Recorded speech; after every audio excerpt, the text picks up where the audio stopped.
So last செக்மெண்ட்டில் நம்ம என்ன பார்த்தோன்னா ஒரு ஃபஸ்ட்டு லைவ் ஹாரோஸ்கோப் பார்த்தோம். ஸோ ஒரு பேசிக் நாலேஜ் வந்து நமக்கு ராசி இதெல்லாம் எப்படி இருக்கும், இதுக்கு என்ன மீனிங், இதெல்லாம் தெரிஞ்சுனதுக்கப்புறம் ஒரு ஹாரோஸ்கோப் இந்த டேட்டில் 1 ஜனவரி 2024 எப்படி கிரக நிலையெல்லாம் இருந்தது. ஸோ அந்த டேட்டில் அந்த டைமில் என்ன அந்த டைமில் ஒரு குழந்தை பிறந்திருந்தா அதுக்கு ஹாரோஸ்கோப் கேட்டிருந்தா இதுதான் அதோடைய ஹாரோஸ்கோப்பாக இருக்கும். ஸோ அதை நம்ம பார்த்தோம். ஸோ ஆக்சுவலாக ப்ராசஸ் என்ன நடந்துகிட்ருக்கு, நம்ம ஜாதகம்லாம் இப்போ மூவ் ஆகிட்டே இருக்கும். 6 மாதம் கழித்து நம்ம வந்து 1 ஜூன் 2025 ஒரு குழந்தையோட ஹாரோஸ்கோப் கேட்டால் அதெல்லாம் கொஞ்சம் சேஞ்சஸ் இருக்கும். இதே மாதிரி ஹாரோஸ்கோப் இருக்காது.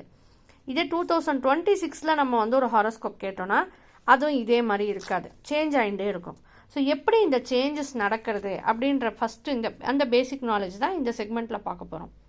ஸோ இது வந்து 1 ஜனவரியோட ஹாரோஸ்கோப் இப்படி இருந்தது. நம்ம வந்து இது ஒரு 6 மந்த்ஸ் கழிச்சோ இல்லை 1 ஜனவரி 2026 ஹாரோஸ்கோப் பார்த்தோன்னா ஃபுல்லாக வந்து சேஞ்சஸ் ஆகிடும். இதே இடத்துல ராகு குரு எந்த கிரகமும் சேமாக இருக்காது.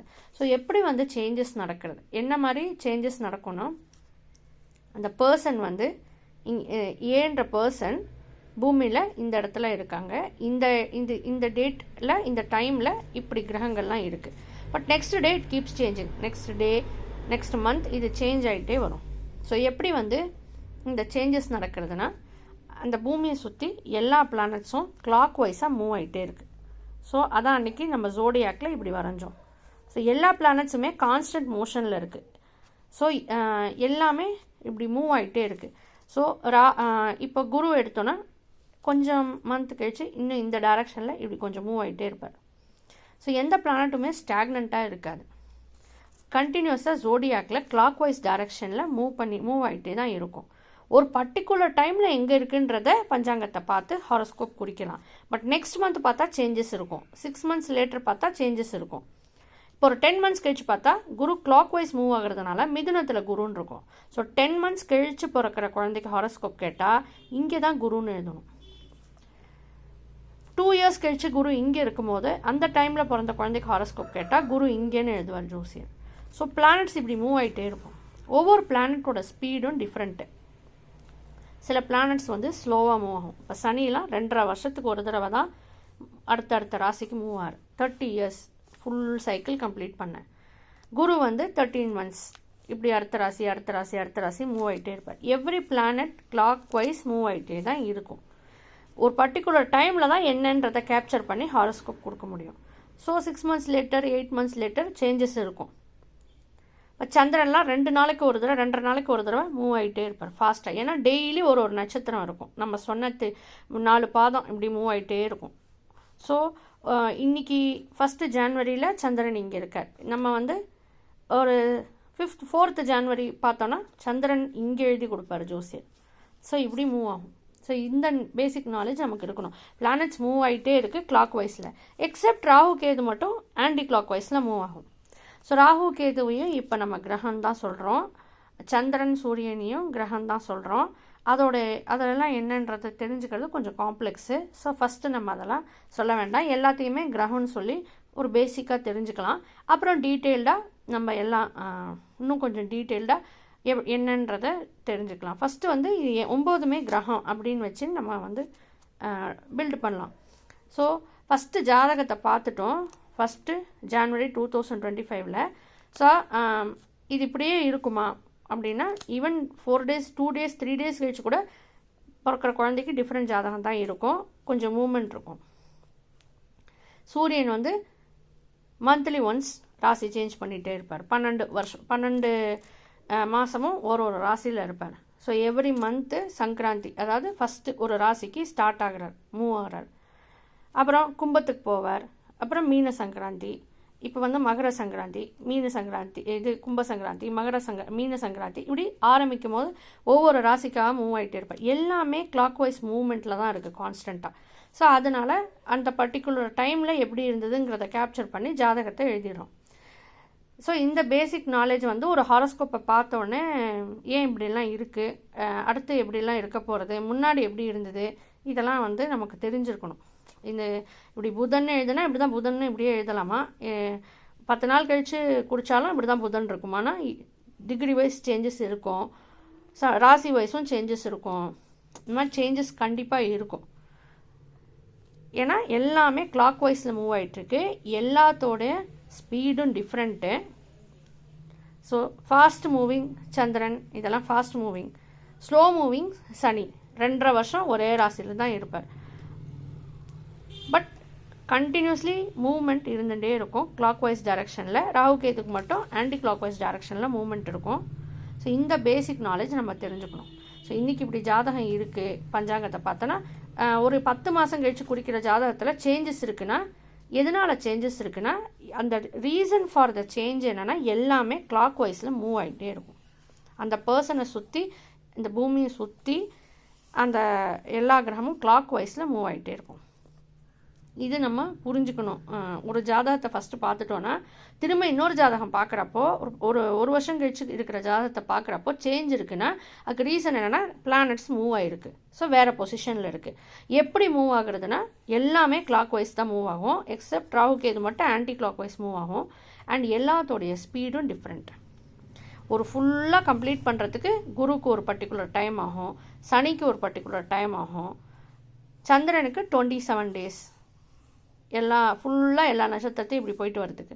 ஸோ எல்லாத்துக்குமே டிஃப்ரெண்ட் ஸ்பீடு இருக்குது. பட் டிஃப்ரெண்ட் ஸ்பீட்லேயும் இந்த 360 degreesல எல்லாம் இப்படி மூவ் ஆகிட்டே தான் இருக்குது.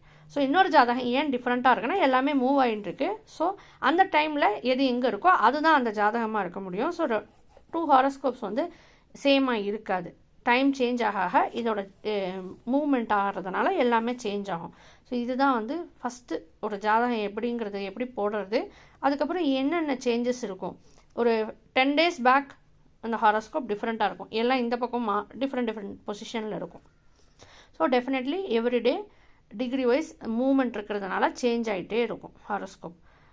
கிளாக் வைஸ் மூவ்மெண்ட் இருக்கும், ராகு கேதுக்கு ஆன்டி கிளாக் வைஸ் மூவ்மெண்ட் இருக்கும். ஸோ இது நம்ம பேசிக்காக பிளானட்ஸ் இப்படி சுற்றின்னு இருக்குன்றதை நம்ம புரிஞ்சு வச்சுக்கணும். இது important knowledge information for this.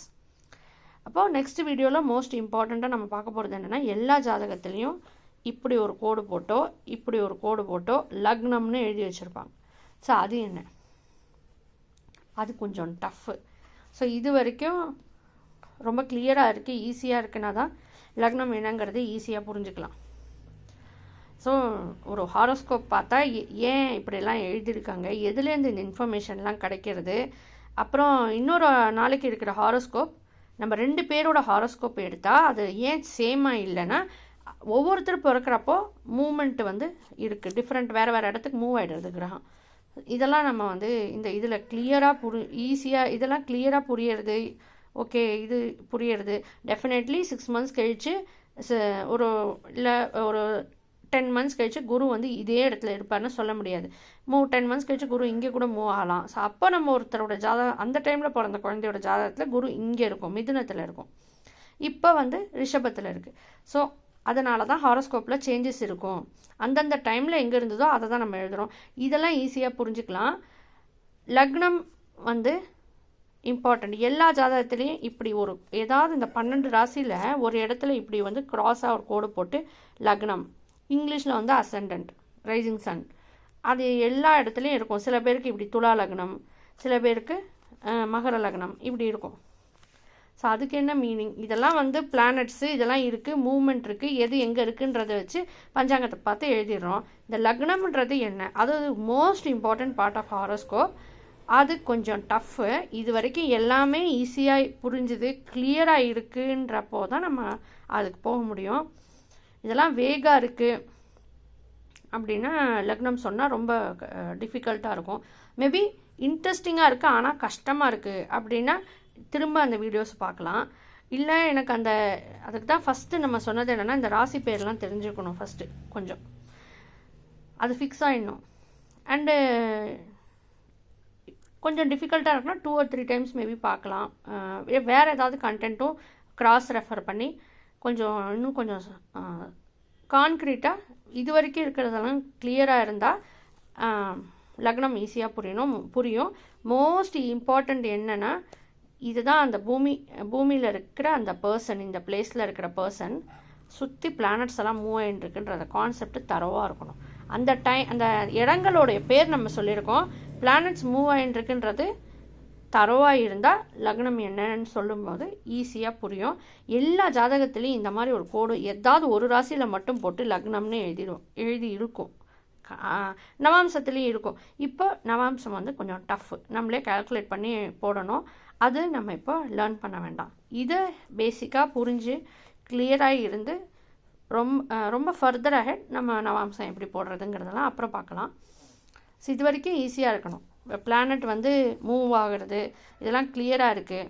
இப்போ ஒரு 4 நாள் கழிச்சு இருக்கிற ஜாதகத்தில் நிச்சயமாக சந்திரன் எவ்ரிடே ஒரு நட்சத்திரம் தான் இருக்கும். ஒரு நாளைக்கு ஒரு நட்சத்திரம் தான் இருக்கும். ஸோ ரெண்டு நாளைக்கு அப்புறம் சந்திரன் மகரத்துக்கு போயிடுவார். ஸோ இதே 4ஆம் தேதி அன்றைக்கி ஜாதகம் கேட்டால் இங்கே தான் சந்திரன் இருக்கும். இது வந்து கரெக்டு தான் அப்படின்றது கிளியராக புரிஞ்சாதான் லக்னம் எப்படி பார்க்குறதுங்கிறது புரியும்.